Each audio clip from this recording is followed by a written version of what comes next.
से निरंतर मेरा स्मरण करता है उसके लिए मैं सुलभ हूँ, क्योंकि वह मेरी भक्ति में प्रवृत्त रहता है।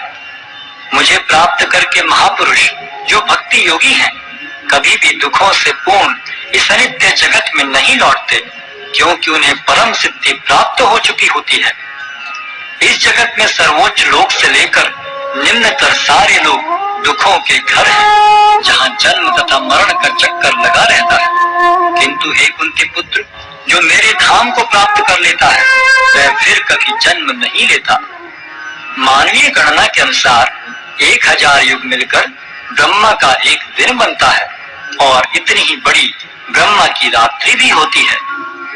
ब्रह्मा के दिन के शुभारंभ में सारे जीव अव्यक्त अवस्था से व्यक्त होते हैं और फिर जब रात्रि आती है तो वे पुनः अव्यक्त में विलीन हो जाते हैं।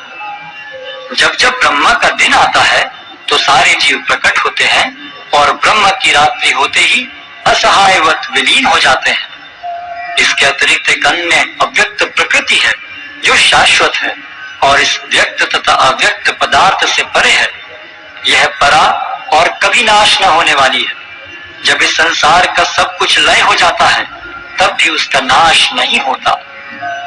जिसे वेदांती अप्रकट तथा अविनाशी बताते हैं, जो परम गंतव्य है, जिसे प्राप्त कर लेने पर कोई वापस नहीं आता, वही मेरा परम धाम है। भगवान जो सबसे महान है अनन्य भक्ति द्वारा ही प्राप्त किए जा सकते हैं।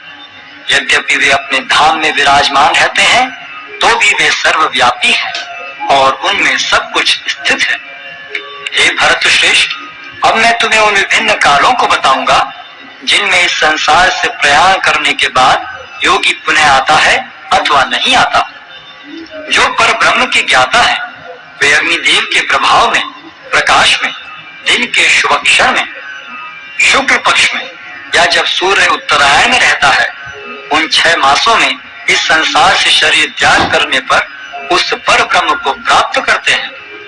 जो योगी धुएं, रात्रि, कृष्ण पक्ष में